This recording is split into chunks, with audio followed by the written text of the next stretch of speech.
Hi అండి, welcome to Radhika వంటలు. నేను మీ రాధిక.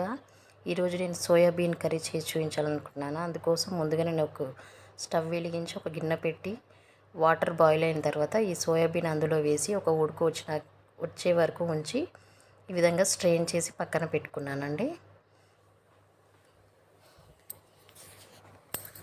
ఇప్పుడు కర్రీ చేయడం కోసం స్టవ్ వెలిగించుకొని ఒక కడాయి పెట్టి ఒక టూ టేబుల్ స్పూన్ ఆయిల్ వేసుకున్నాను. ఒక పచ్చిమిర్చి రెండుగా చీల్చి వేసుకున్నాను.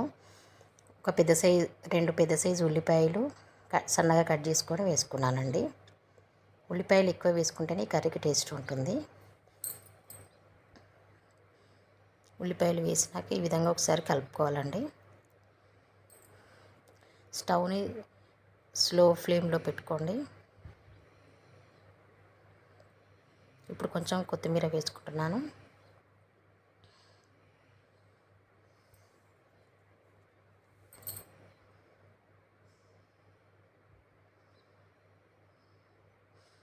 ఈ విధంగా ఒకసారి కలుపుకొని మూత పెట్టి ఒక 2 మినిట్స్ మగ్గనివ్వాలండి. 2 మినిట్స్ అయింది. ఇప్పుడు ఒకసారి చూద్దాం. ఉల్లిపాయలు మగ్గుతున్నాయండి.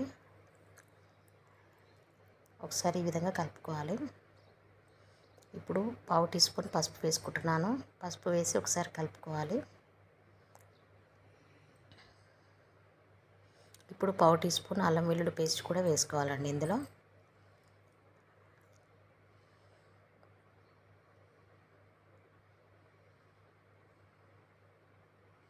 ఒకసారి కలుపుకోవాలి.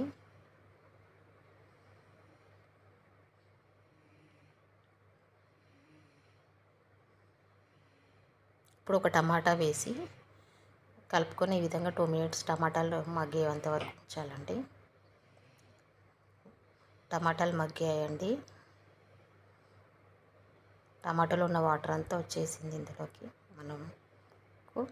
ఇప్పుడు ఇందులో మనం ఉడికించి పెట్టుకున్న సోయాబీన్ వేసుకొని ఈ విధంగా కలుపుకోవాలి.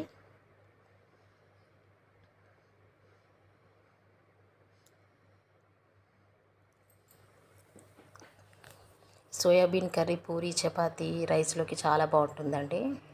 ఈ విధంగా వేసి మూత పెట్టి ఒక 2 మినిట్స్ మగ్గనివ్వాలండి. 2 మినిట్స్ అయింది. ఇప్పుడు ఒకసారి చెక్ చేసుకుందాం. ఒకసారి ఈ విధంగా కలుపుకొని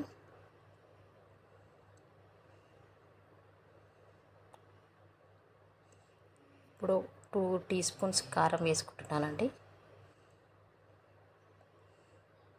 అదేవిధంగా 1 టీ స్పూన్ ధనియా పౌడర్ కూడా వేసుకుంటున్నాను. తగినంత సాల్ట్ కూడా వేసుకోవాలి. ఇప్పుడు ఒకసారి మొత్తం కలుపుకోవాలి.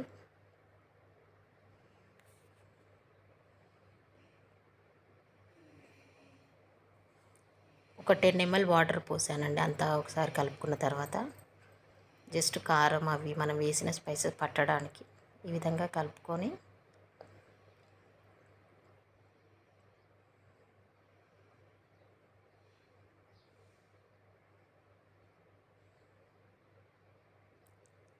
ఇప్పుడు గరం మసాలా వేసుకుంటున్నానండి, పావు టీ స్పూన్.